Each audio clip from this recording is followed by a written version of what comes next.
오늘 저와 여러분이 함께 읽고 듣고 나눌 하나님의 말씀은 신약성경 요한복음 18장 28절로 40절까지 말씀입니다.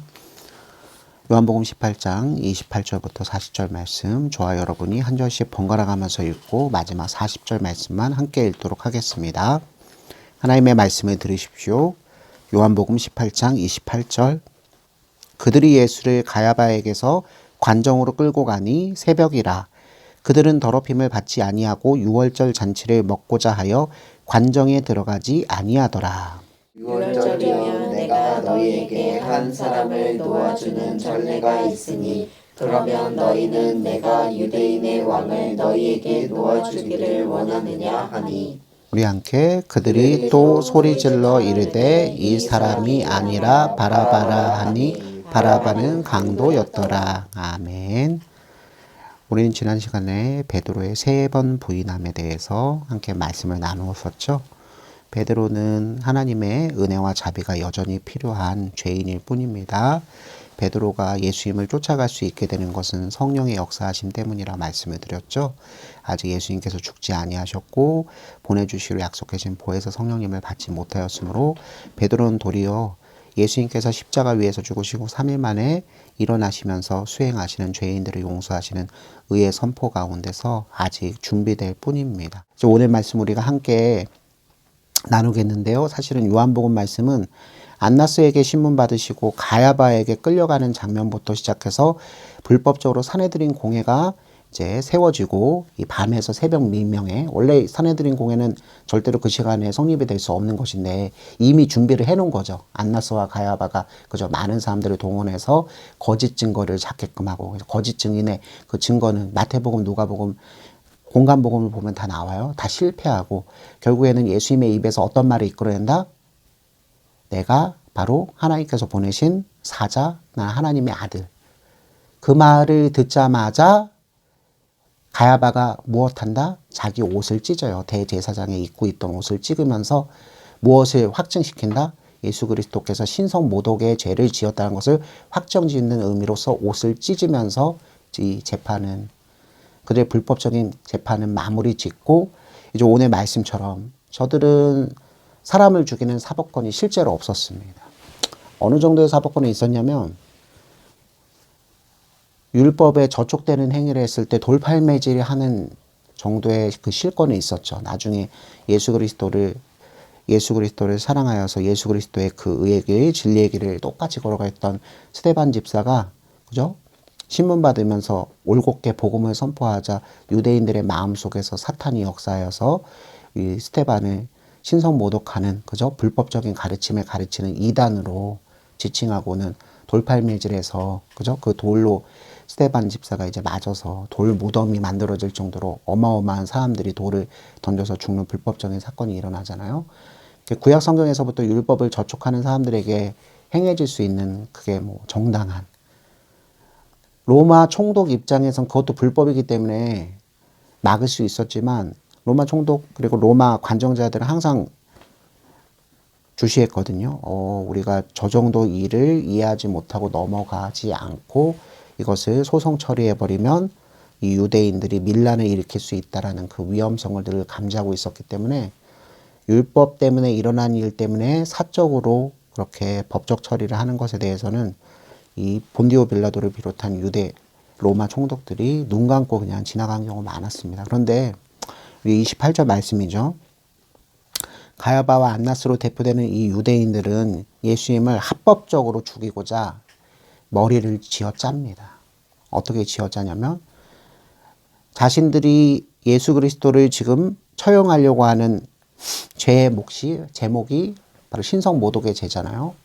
근데 로마법에 의하면, 로마 심의법에 의하면 로마는 단일 신론을 믿는 그런 사회가 아니에요. 누구든 신이 될 수 있고, 신이 일본하고 비슷해요. 주방에도 신이 있을 수 있고 바다에도 신이 있을 수 있고, 우리가 그리스 로마 신화의 그 자옥에서 알 수 있잖아요. 신성시 여기는 것들에 대해서 신으로 여길 수 있고, 궁극적으로 참신 진짜 신은 로마의 황제라고까지 생각을 했기 때문에 어떤 한 사람이 신이다라고 참칭하는 것에 대해서 사법적으로 심판할 수 있는 권세가 로마법의 법정, 그 법전에는 기록되어 있지 않았습니다. 요걸 알고 있는 거죠. 예수 그리스도를 우리 유대 사회 가운데서 감히 여호와 하나님을 또 여호와 하나님의 아들임을 참칭하는 자로서 신성 모독죄로 죽여야 된다라고 로마 총독한테 부탁하면 그 부탁이 들어주지 않는, 용납되지 않을 것임을 미리 알았기 때문에 간교하게 머리를 짜냅니다. 어떤 걸 짜내냐면 바로 우리 지난 한 3주 전에 우리가 함께 나눴던 2주 전에 함께 나눴던 말씀인데, 가야바가 예수님께서 붙잡히기 전에 했던 말, 그 말 그대로 이용하는 거거든요. 요한복음 18장 14절. 가야바는 유대인들에게 한 사람이 백성을 위하여 죽는 것이 유익하다고 권고하던 자더라. 요 부분을 여러분 생각하시면 금방 알 수 있는데, 이게 어떤 말씀이냐면 예수 그리스도는 지금 유대 성전에 들어와서, 그죠? 자신이 무엇이라고? 하나님의 아들이라고, 자신이 하나님께서 구약 성경을 통해서 예언한 그리스도 메시아라고 주장하면서 사람들을 선동하여서 어디에 저항하여서 로마 정권, 식민지 총독 정권에 저항하여서 독립전쟁을 일으킬 사람이다. 그러므로 이 사람은 신성 모독의 죄만 있을 뿐만 아니라 로마 황제를 대신해서 자신이 무엇이라고? 유대의 왕이라고 참칭하는 자이다. 이런 자를 본디오 빌라도 총독 당신이 그냥 내버려 두고 처형하지 않는다는 건 당신이 무엇? 로마 황제를 조롱하고 모독하고 결국 황제에게 벌받을 일을 하고 있는 일이다. 이런 내용이 어디에 더 구체적으로 나오냐면요. 요한복음 19장에 더 잘 나오거든요. 19장에 이제 12절, 요한복음 19장 12절에 이렇게 나와요. 이러함으로 빌라도가 예수를 놓으려고 힘썼으나 유대인들이 소리질러 이르되 이 사람을 놓으면 가이사의 충신이 아니니이다. 가이사는 여러분 카이사르, 로마 황제를 뜻하는 거죠. 로마 황제의 충신이 아닙니다. 무릇 자기를 왕이라 하는 자는 가이사를 반역하는 것이니이다. 바로 이 부분이에요. 되게 간교하게 신성모독의 제 종교법으로 호소하면은 이것이 받아들여져서 사형까지 가지 않을 것, 사형의 집행까지 가지 않을 것을 뻔히 알기 때문에 로마의 정치법에 호소해서 이 나사렛 예수 그리스도는 신성모독을 하기도 했지만 그보다 더 심각한 건 바로 진짜 신이요 진짜 황제이신 카이사르를 거역하여서 유대 땅에서 사람들을 선동해서 자신이 왕이 되려고 하는, 구테타를 일으키려고 하는 그런 혐의를 가지고 있다. 이렇게 고소를 하는 겁니다. 그래서 고소의 제목이 바뀌어요. 신성모독죄가 아니라 바로 무엇으로? 구테타 수괴로. 어떻게든 뭐 하고 싶어서? 예수님을 죽이고 싶어서. 어떻게? 로마 관할 식민지령이니까 이 이스라엘이 무엇에 맞게? 법에 맞게. 그러니까 합법적으로, 여러분 좋아하시는 말이죠. 합법적으로 예수를 처단하기 위해서 누구의 손을 빌린다? 로마 총독 본디오 빌라도의 손을 빌립니다. 바로 이 부분에서 우리 인간의 부패와 타락성이 연결되는 거예요. 예수님은 누구와 누구의 모퉁이돌이 되시죠? 유대인과 이방인, 온 세상 모든 사람들. 이 온 세상 모든 사람들, 여러분 유대인들은 겉으로 보기 어떤 사람이죠? 정결한, 하나님을 알아서 하나님이 주신 율법을 지키며 정결하고 아름답게 사는 것 같지만 그 속내는 똥꾸린내 나는 위선자에 불과하잖아요. 거기에 비해서 이방인은 어떻죠? 하나님을 알지 못하고 다른 신들을 섬기면서 자기 욕심껏 살아가는 외모를 지니고 있죠. 외양을 지니고 있지만 그 안에는 여전히 무엇? 하나님을 알만한 것들이 내재되어 있는 하나님의 형상, 무너져 있고 부셔져 있지만 그 형상성을 여전히 가지고 있는 하나님께서 구원하실 만한 사람들이에요. 사실 별 차이가 없다는 얘기죠. 모든 유대인이든 이방인이든 누구의 손길이 필요 없는 사람이 없다? 하나님의 자비와 하나님의 용서의 손길이 필요 없는 사람이 아무도 없어요. 결국 예수님은 유대인의 왕으로서 유대인들만 구원하시기 위해서 이 땅에 오신 것이 아니잖아요. 여러분 요한복음 19장부터 21장까지 여러분 이 말씀을 읽을 때 여러분 막 분노하신 분이 계시거든요. 예수님이 이렇게 유대인의 손을 통해서 이방인에게 넘겨져서 죽었으니 히틀러가 딱 이런 사람이에요. 히틀러에게 속았던 그 5천만 독일 국민이 딱 그런 사람들이서 그 사람들이 개혁교회 교인들이었고 루터교회 교인이었다는 게 너무 놀랍고 무서울 정도예요. 어떻게 세뇌당했습니까? 우리는 예수 그리스도를 믿는 독특한 아주 그죠? 이 자존감이 넘치는 이런 개혁교회, 루터교회 성도들이니 우리는 누구를 원수 삼아야 된다. 예수님을 잡아 죽인 첫 번째 누구? 유대인들을. 두 번째 누구? 그 당시 히틀러가 누구하고 손을 잠깐 잡았죠?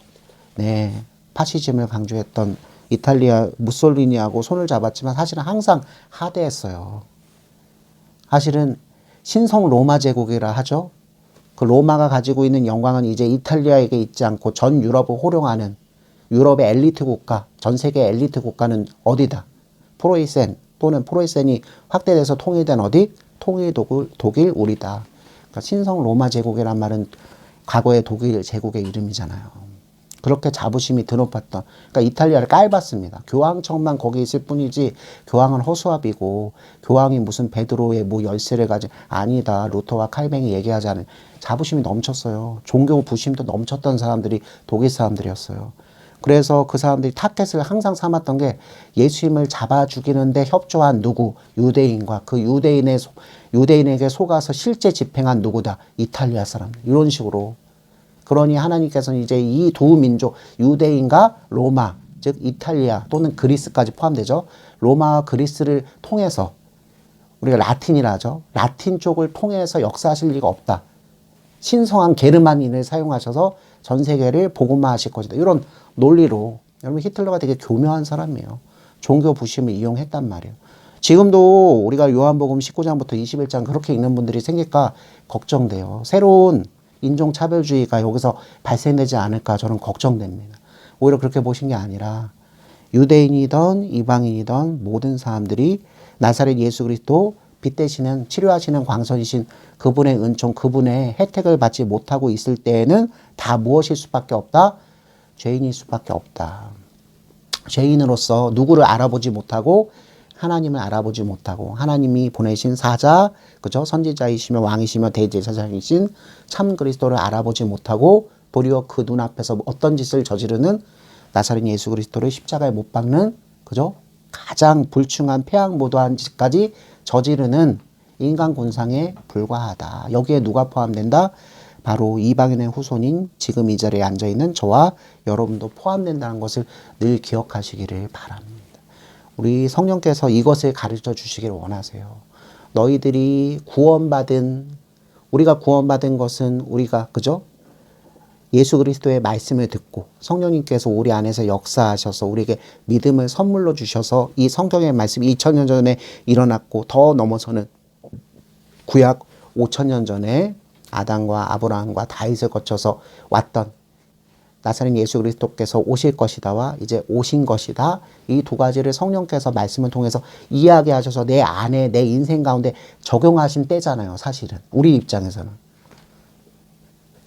근데 그런 적용의 역사가 일어나기 전에 이미 예수님께서는 그 뒤를 살아갈 유대인의 후손들과 이방인의 후손들까지 다 구원하실 것을. 그러니까 예수님 입장에서는 아니면 당시에 이 사건이 일어났던 사람들 입장에서는 미래의 언약 백성들이 해당이 되겠죠. 미래의 언약 백성들의 이 하나님 안에서 충만한 삶을 살게 하시기 위한 그 대의도 있었단 말이에요. 그러니까 이 성경을 읽을 때 우리도 시간을 그렇게 거슬러 올라가는 거예요. 성령님께서 우리 안에 내주하셔서 내주하에 계시면은 요 이제 예수님을 잡아 죽이는데 이제 협조한, 도모한, 이 불법적인 일을 도모한 이 안나스와 가야바로 대표되는 유대인과 본디오 빌라도로 대표되는 이 이방인이 사실은 전 인류 모든 죄인들을 포함하고 있다. 현재와 과거와 미래의 모든 죄인들이 그 안에 있다는 것을 대전제로 좀 깔아놓으시고 이것을 보시는 것이 훨씬 더 우리 생활을 위해서 더 윤택한 가르침을 또 깨닫게 해줄 것을 믿습니다. 어쨌든 앞부분 말씀을 하다가 이 부분을 말씀드린 것을 좀 기억을 하시고요. 다시 앞부분으로 돌아가면 28절 말씀이 참 상징적이거든요. 그들이는 누굽니까? 그들은 누구겠어요? 안나스와 안나스의 하속들이겠죠. 안나스와 안나스의 하속이 예수를 가야바에게서 관정으로 끌고 가니. 그러니까 누구를 거쳤다? 가야바를 거쳐서 사내들인 공회를 거쳐서 요 중간 생략됐죠. 그래서 사실은 요 내용들은 공간복음에 다 적혀 있어요. 시간을 내셔서 보셔야 돼요. 가야바가 신문에서 거짓 증인 사용했는데 다 밝혀지지 않고 결국 예수님 입에서 내가 그다. 에고 에임이 또 말씀하시거든요.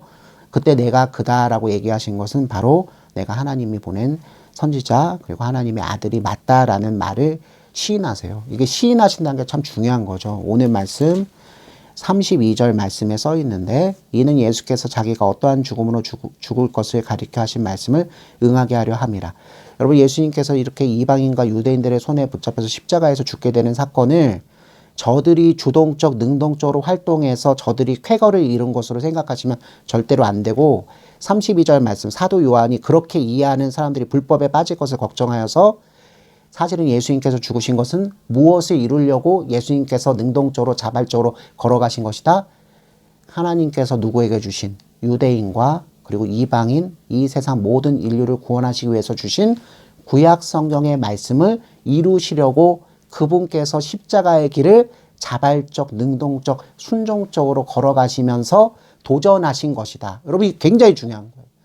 이사야서 말씀에 이 말씀이 나오거든요. 그리고 제가 미리 찾아놨었는데 요한복음에는 없는 말씀, 마태복음 20장 19절 말씀, 18절 말씀부터 이렇게 되어 있어요. 마태복음 20장 18절부터 19절 제가 읽어드릴게요. 보라, 이게 이제 예수님께서 마지막으로 당신께서 예루살렘 성전에 들어가면 죽고 부활할 것임을 예고하는 장면이거든요. 아직 마가의 다락방 사건이 일어나지 않은 때 마지막으로 제자들에게 자신의 순환과 자신의 죽음을 예고하시는 장면이에요. 이렇게 되어 있어요. 18절 보라. 여러분 되게 상징적이죠. 보라. 그때 당시에는 보라 그랬으면 이게 무슨 뜻이겠어요? 일이 아직 십자가에서 죽고 3일 만에 일어나는 사건이 일어나지 않았을 때 예수님께서 제자들 앞에서 보라 그러면 이게 무슨 말씀? 예언의 말씀이 되는 거잖아요. 그런데 지금 우리 입장에서 무엇이죠? 예언이 성취된 말씀으로 보일 수밖에 없어요. 잘 보세요. 보라, 우리가 예루살렘으로 올라가노니 여기까지 맞죠? 성취됐죠?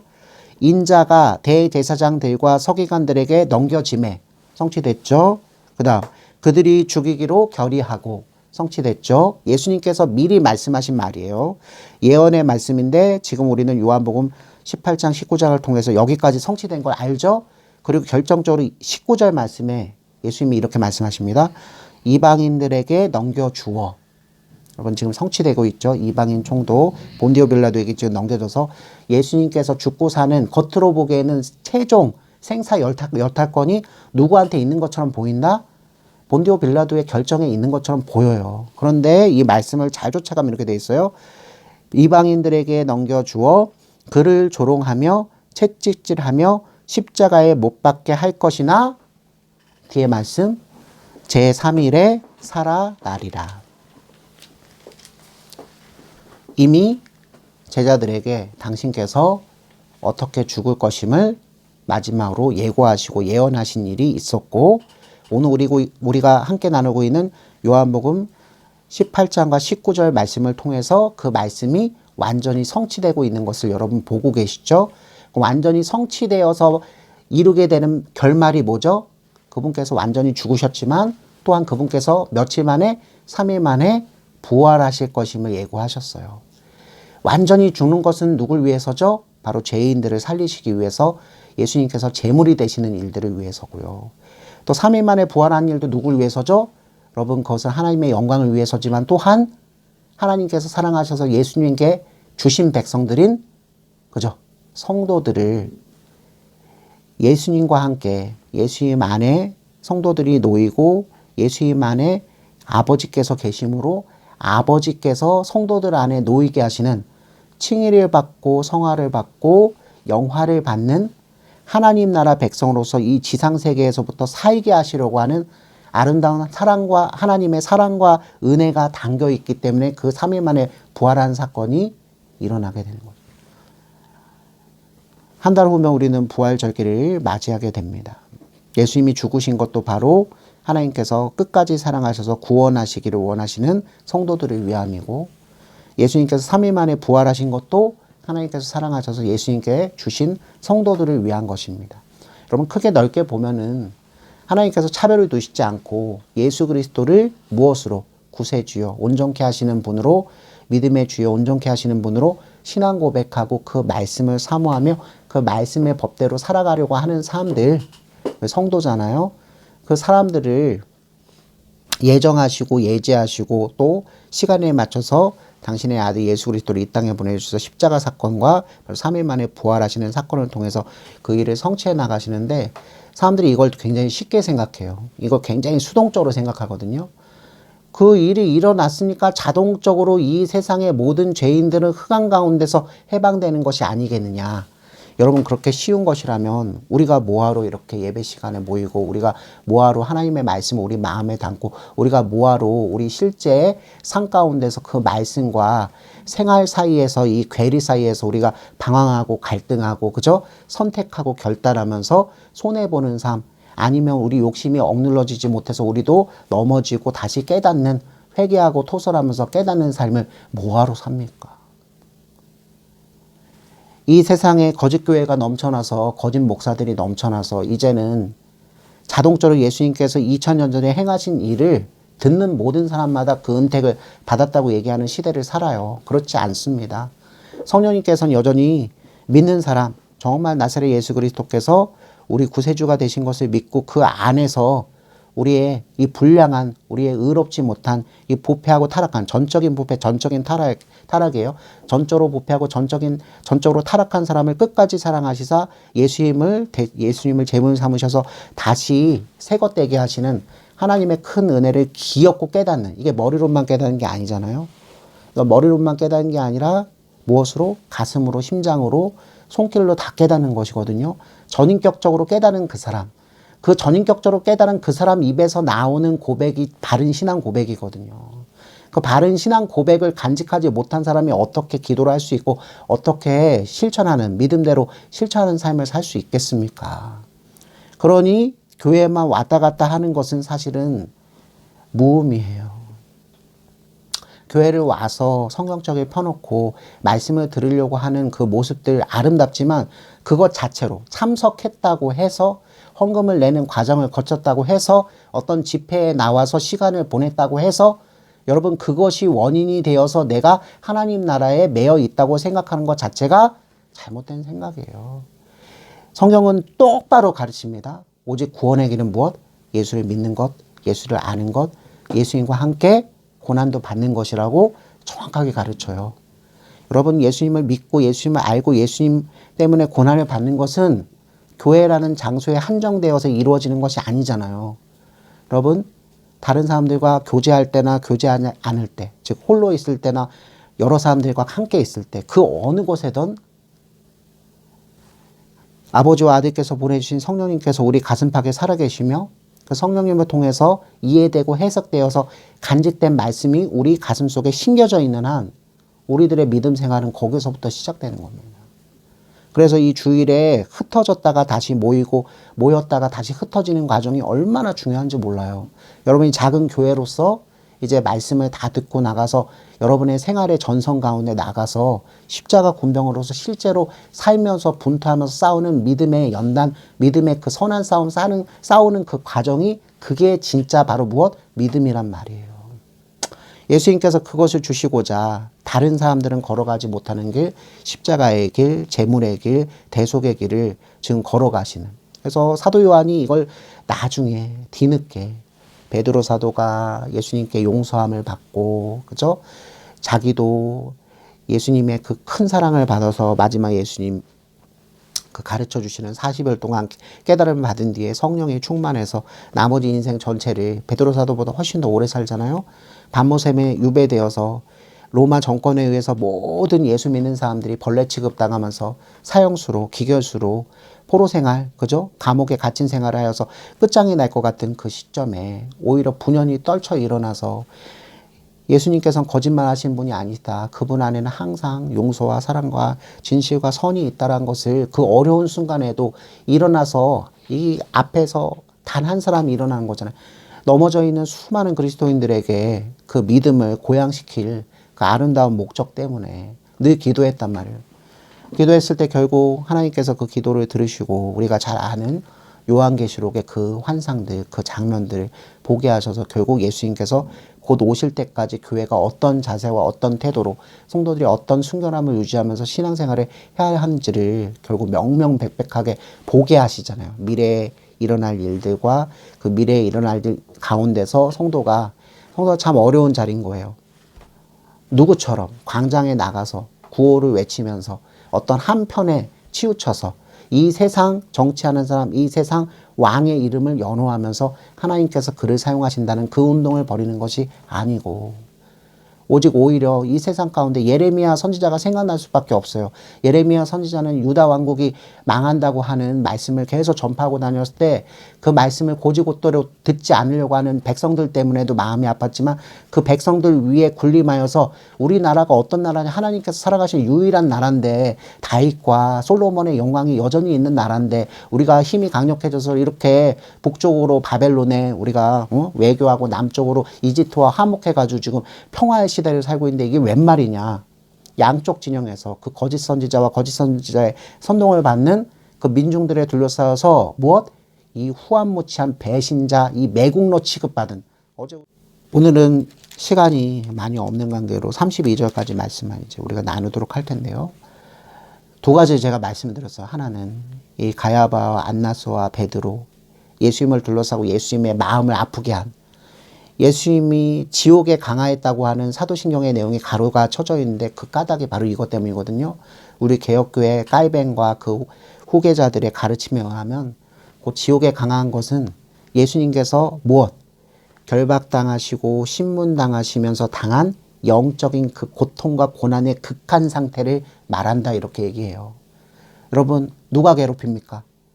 예수님을 주시하여 보면서 신성모독의 죄로 죽이려고 하는 유대인들이 그렇고요. 자기의와 열심을 가지고 예수님을 구하겠다라는 일념으로 쫓아왔지만 결국 자기의와 자기 열심의 한계를 보며 새벽닭이 울기 전에 예수님을 3번 부인하는 베드로가 바로 예수님의 이 영혼의 심장을 더 후벼파고요. 그리고 마지막으로 누가? 이 불법을 저지르려고 하는 유대인들에게, 그죠? 오히려 바른 재판을 통해서, 공의로운 재판을 통해서 예수님께서 죄 없음을 밝혀야 되는 실질적인 행정관, 실질적인 사법권을 가지고 있는 누구? 유대인 총독 본디오 빌라도가 오히려 무엇을 두려워해서 이 땅 가운데 정치적인 종교적인 선동이 일어나서 결국 자신이 우려하는, 자신도 역시 상관인 누굴 두고 있죠? 로마 황제를 두고 있기 때문에 고가 점수가 있잖아요. 여기를 잘못 통치했다가 내 목이 날아갈 것. 자기의 공명심과 자기의 미래, 자기의 앞날을 더 걱정하는 마음 때문에, 여러분 재판관이 이렇게 되면은 이게 불리해지게 되는 거예요. 오늘날의 재판관들도 이걸 잘 생각해야 합니다. 내 신변의 위협 때문에 무엇을? 의와 불의를 바르게 분별하지 않고 이미 예수님이 죄 없는 것을 2번이나 선포했지만 자기 신변에 문제가 생기는 것이 이거보다 더 중요한 문제는 아니기 때문에 예수님을 결국 무엇과 무엇으로서 신성모독한 유대인의 죄인, 그리고 로마 황제를 향해서 구테타를 일으켜, 그죠? 반역하려고 하는 정치적 괴수로 둔갑시켜서 결국 죽이는데 적극적인 조력을 하는, 이 세 종류의 인간 군상 모두가 예수님을 미워하고 하나님을 반대하는, 여러분 죄는 다른 것이 아니라 그랬죠. 하나님도 선하지만 나도 선하고, 하나님도 옳은 결정을 내리지만 나도 그만큼 할 수 있고, 근데 이게 더 나가는 거예요. 내 인생은 내 것이다 라고 주장하면서 못할 것이 없다고 하는, 여러분 어린 아이에서 어른이 된다는 것은 참 불행한 일입니다. 겉으로 보기에는 뭐 할 수 있죠? 결정할 수 있는 권한이 많아지는 것처럼 보이죠. 근데 어린이들은 더 좋은 점이 있어요. 잘못된 결정을 하더라도 누가 책임진다? 보호자가 책임져요. 그걸 악용하는 나쁜 아이들이 좀 있지만 대부분 아이들은 자신이 저지른 잘못에 대해서 자기 부모가 그것을 책임지는 모습을 통해서 오히려 무엇을 배워간다? 은혜와 진리와 사랑을 배워가요. 바른 어른들이 오히려 되어가요. 근데 어른이 된다는 것은 어떤 것이죠? 철저히 이제 자기가 저지른 죄가에 대해선 누가 책임을 져야 된다? 자기가 져야 됩니다. 책임을 져야 돼요. 여기 이 명목 앞에 떳떳할 수 있는 성인은 아무도 없을걸요. 하나님께서 인간에게 주신 최고의 선물은 어떤 철학자를 얘기했습니다. 바로 망각이라고. 여러분, 저는 정말로 얼굴을 빤빤히 들고 여기에 서 있지만 여러분이 모르는 저의 모습, 아니 이미 여러분들이 알고 있는 저의 모습 가운데서도 여러분 마음에 상처를 주거나 여러분 마음에 들지 않아서 그저 선을 그어놓고 있는 모습들이 있을 정도로 완전하지 못한 불의한 사람에 불과하잖아요. 그런데 우리 가운데 어떤 불의의 사람들은 자기가 그럴 리가 없다라고 생각하기도 합니다. 흑암 가운데서 진정한 빛을 보지 못했지만 자기가 여전히 빛을 소유하고 있다고 착각하면서 한평생 자기를 기만하면서, 이게 바로 사단의 전술이에요. 살아가기도 합니다. 참 불행한 인생이죠. 하나님 말씀이 선포되고 죄인인 것이 낱낱이 밝혀지는 그 순간에도 내가 그만하지는 않다. 내가 그런 점도 있지만 공을 쌓은 것도 있기 때문에 이 공이 무엇을 가와 실을 덮을 만큼 크지 않느냐 하면서, 이게 좀 속된 말이지만 여러분 절대로 그렇게 살아가시면 안 돼요. 성령님께서 역사할 수 없는 밭을 가지고 있는 분이에요, 그게. 그리고 운동선수들이 가끔 사생활에서 무리를 일으키고 나면 기자회견 하잖아요.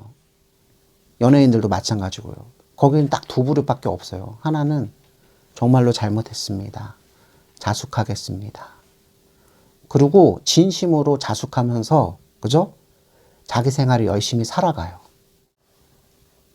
이제 오늘 말씀을 마무리하겠습니다. 어제도 예수님께서는 이 유대인들의 불법적인 계획과 그 불법적인 계획을 회파하여서 공의롭게 재판을 하여 바로잡아야 할 그런 권한을 가지고 있는 이방인 본디오 빌라도의 협조, 조력 하에서, 겉으로 보기에는 항상 사건은 외연적인 진실이 있는가 하면 내연적인 진실이 있잖아요. 겉으로 보기에는 이 두 불의한 세력이 결탁하여서, 악의 세력은 항상 서로 싸우지만 누가 나타나면, 선이 나타나면, 진리가 나타나면 그 진리를 대적하기 위해서 어떤 속성을 갖는다? 악과 악은 동맹을 맺어요. 여러분 앞으로 사회생활할 때 이걸 보게 될 것입니다. 어떻게 합종 연행하는지 사람들이. 예수 믿는 사람은 절대로 합종 연행하는 사람이 되면 안 돼요. 때로는 독립군으로서 외롭게 이곳에서 잊혀져 가는 사람이 될 것이라는 분명한 그 깨달음이 올지라도 절대로 불의한 세력하고 손을 잡으시면 안 돼요. 여러분 지금 우리 광장에서 일어나고 있는 일들을 이러한 관점에서 보신다면 하나님의 큰 사랑이 필요하지 않은 사람이 아무도 없어요, 지금. 정말 큰 걱정입니다. 오히려 저같이 하나님 말씀을 선포하는 사람은 회색 분자라고 이제 매도하는 시점까지 온 것 같아요. 그래서 아까 예레미야 말씀이 더 생각난다고 말씀을 드렸잖아요. 근데 사건의 외연으로 보면 이들의 공작에 의해서 예수님께서 불법적인 재판으로 결국 억울한 죽음을 당한 것 같지만 32절 말씀처럼 예수님께서 죽고 예수님께서 다시 사신 일은 하나님께서 누구에게? 정말 용서받아야 할 죄인에게 선물을 주시기 위한 내적인 그 결정에 의해서 진행된다. 여러분 요한복음 전체는 이것이 간통하죠. 하나님이 세상을 이처럼 사랑하사 독생자를 주셨으니 이는 저를 믿는 자마다 멸망치 않고 영생하게 하려 하심이라.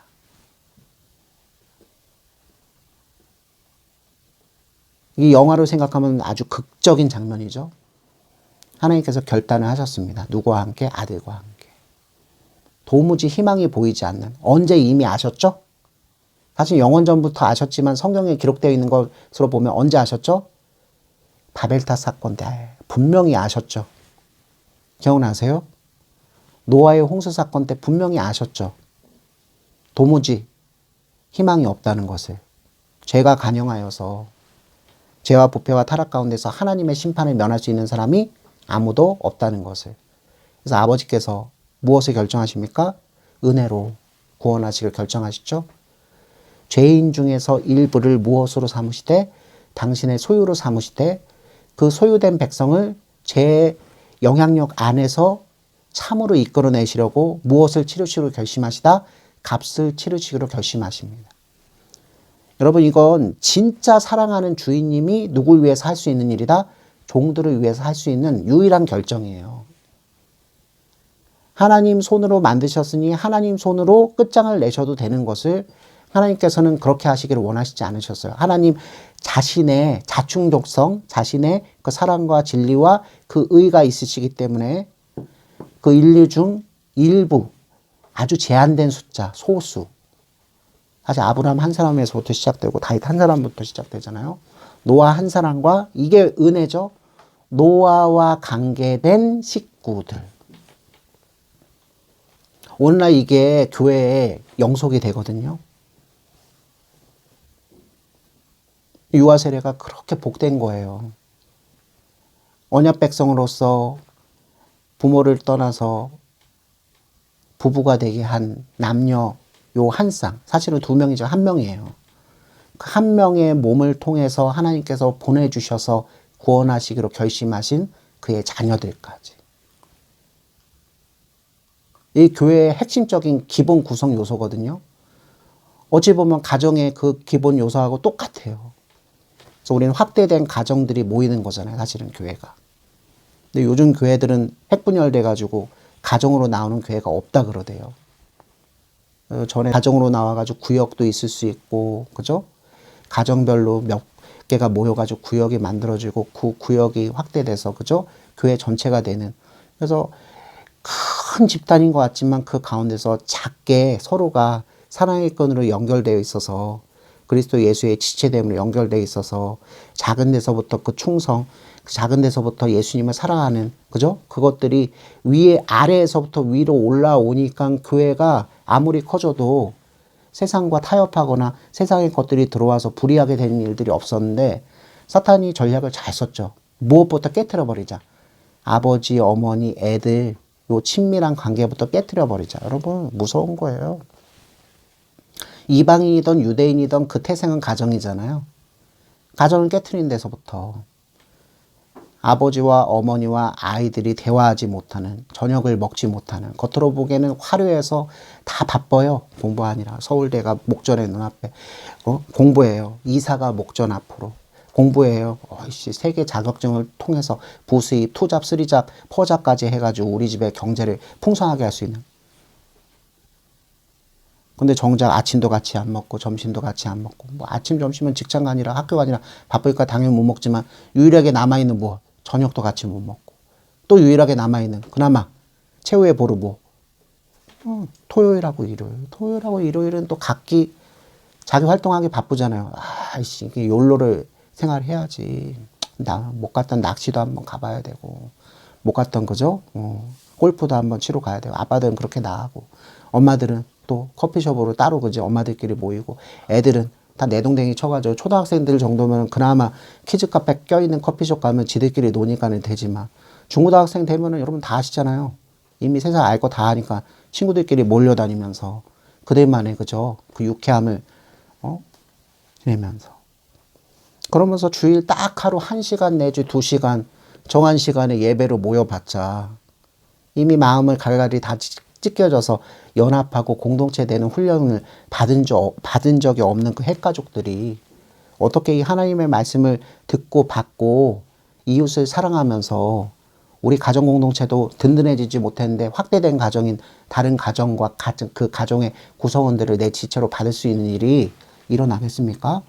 사람의 논리적인 힘으로 이게 일어나지 않는다는 걸 우리 이미 경험하잖아요. 성령님께서 말씀을 한 사람 한 사람에게 부어주지 않는 한 교회는 강력한 결속력으로 아버지를 향해서 나갈 수가 없게 되는 것입니다. 이제 말씀을 마무리합니다. 중간 말씀을 우리가 보자는데 제가 이렇게 요약을 할게요. 29절부터 31절 말씀을 보면 이렇게 되어 있거든요. 유대인들 겉으로 봤을 때는 자신들이 뭐 하지 않으려고, 여러분 6월절 준비날, 보통 이스라엘은 하루를 어떻게 취급하죠? 오후 늦게 3, 4시부터 그 다음날 3, 4시가 이게 하루예요. 얘네는. 그럼 6월절이 언제 시작된다는 거죠? 3시 이후에 시작된다는 거거든요. 그럼 3시 이전까지는 뭐가 되는 거죠? 6월절 바로 전날. 이걸 뭐라 부른다? 6월절 준비날이라 그래요. 6월절 준비날이 되면 6월절에 그죠?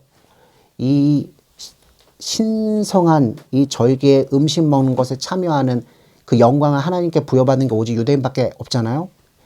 이 정결한 예식에 참여하기 위해서 무엇을 한다?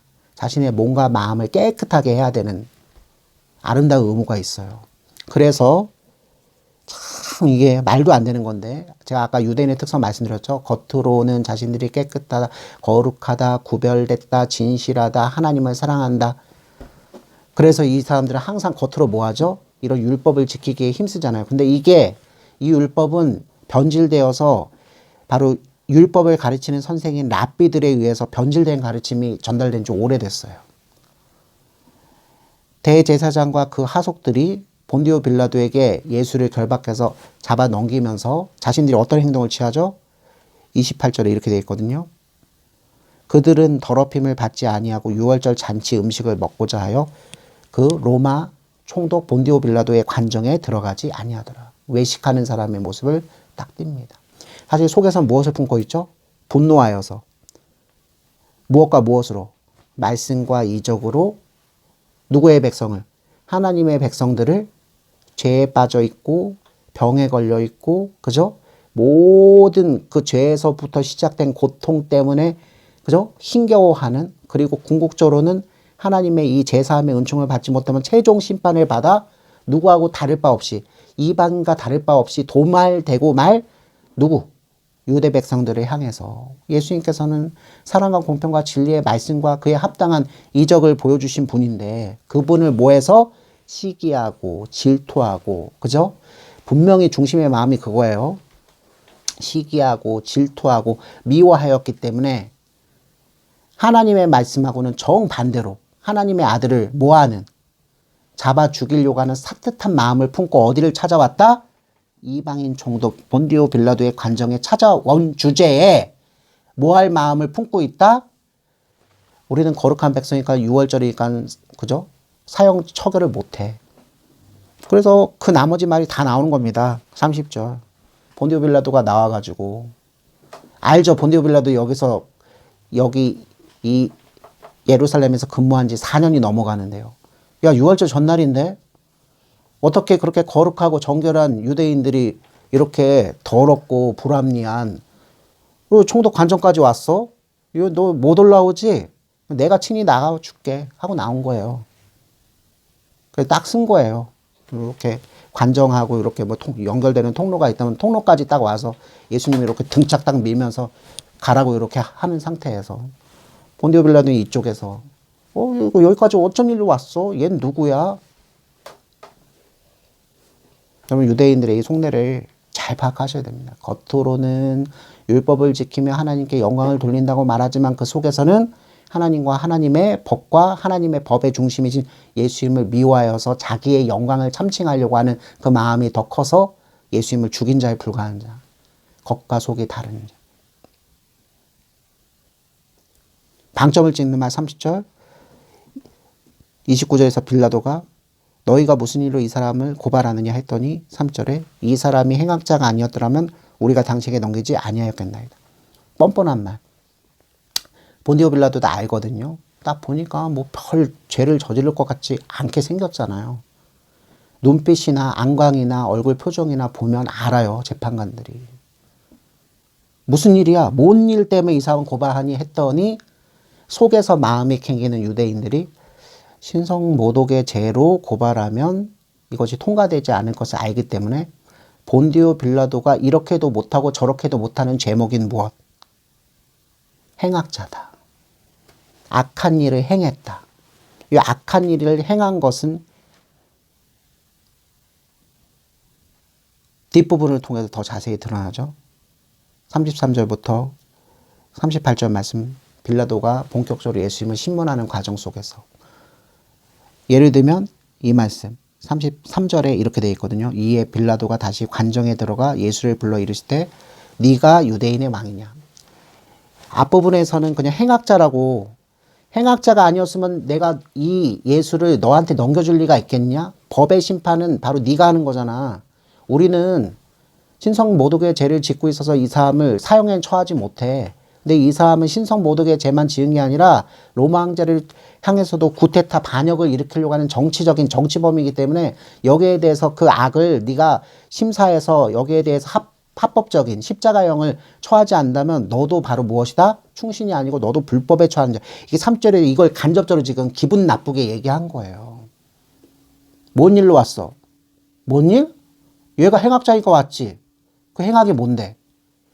여기에는 기록되어 있지 않지만 이렇게 얘기한 겁니다. 나사렛 예수라고 하는 이 30살 청년이 어디에 들어와서 예루살렘 성전에 들어와서 무엇? 이제 곧 내가 무엇을 일으킬 것이다. 로마 황제를 향해서 독립전쟁 구테타를 일으킬 것이다. 우리 함께 연합하여 나가자라고 얘기한다.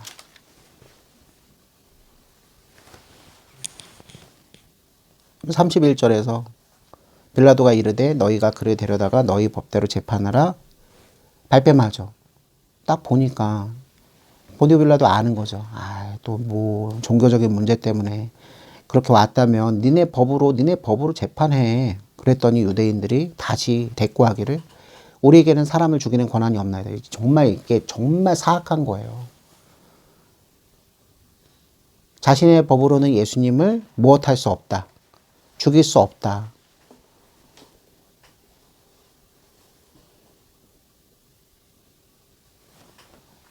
불법적인 예수님을 죽이는 과정 가운데서 자기들의 손에 피를 묻히고 싶지 않다라는 마음이 드러나며 자신들이 불결하게 여기는 이방인의 사람의 손을 빌려서 예수님을 불법적으로 처단하려고 하는 강교한 수가 여기 담겨 있는 것이죠.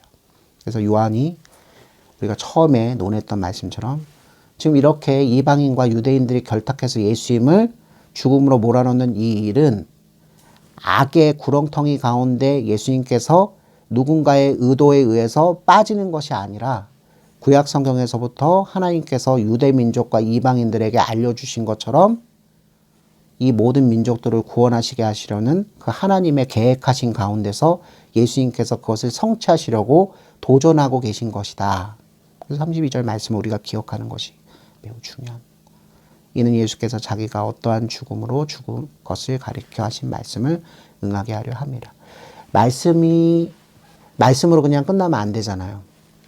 예수님께서는 말씀 그 자체시며 그 말씀 자체가 우리 심장을 쪼개고 우리 인생을 변화시키기 위해선 예수님께서 결국은 이 말씀을 응하게 하시는 단 한 가지의 길, 십자가의 길로 걸어가셔야 되잖아요.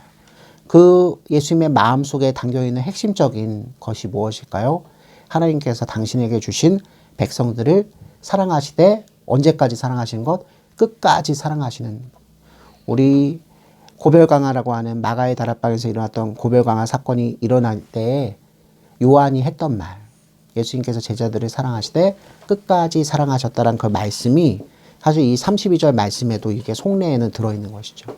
예수님께서 하나님께서 구약 백성들에게 그리고 이스라엘 백성과 이방인들에게 은택으로 주시려고 하시는 그 생명에 구원하시는 그 일들을 일으키시게 하시려고 그 말씀대로 십자가의 길을 홀로 조용히 걸어 들어가신다.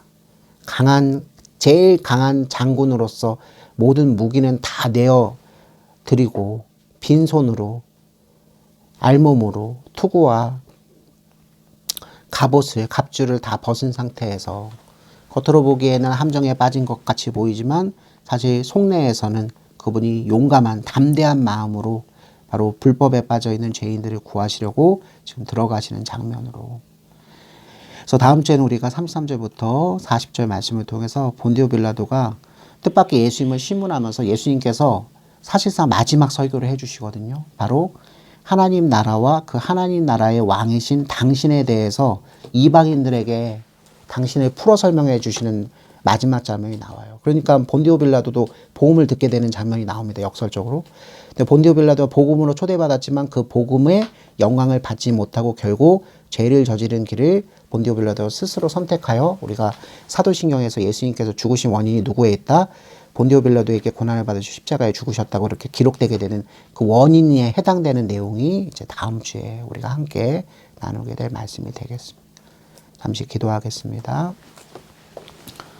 살아계 서서 역사하시는 하나님 아버지 감사합니다. 하나님 아버지 오늘날에도 우리 예수님께서 유대인과 이방인의 손길에 의해서 십자가 위에서 처형당한 것을 보고 붕괴하고 분노하여서 저들을 적대시하자고 하는 인종차별주의 운동을 벌이는 그런 악랄한 무리들이 있습니다.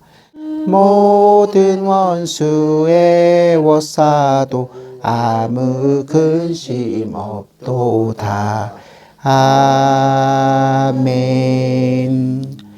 이제는 우리 주 예수 그리스도의 은혜와 하나님의 높고도 깊으신 사랑하심과 성령 하나님의 내주하심과 조명하심과 충만하여 주심이 오늘 말씀을 듣고 저 유대인들과 저 본디오 빌라도로 대표되는 이방인들이 합력하여 악으로 예수님을 십자가에 매달았지만 하나님께서는 오히려 그 악 가운데 깊이 내재하셔서 근원적인 선을 가지고 당신의 백성들을 구원하시려고 아들과 함께 약속하시며 그 십자가의 사건을 성취해 주셨다는 것을 깨닫게 된 우리 모든 하나님의 나라 백성들 머리 위에 그 하나님의 한없인 그 사랑하심과 사랑으로 인한 그 은택들이 이제로부터 영원까지 항상 함께 계실지어다. 아멘. 아멘.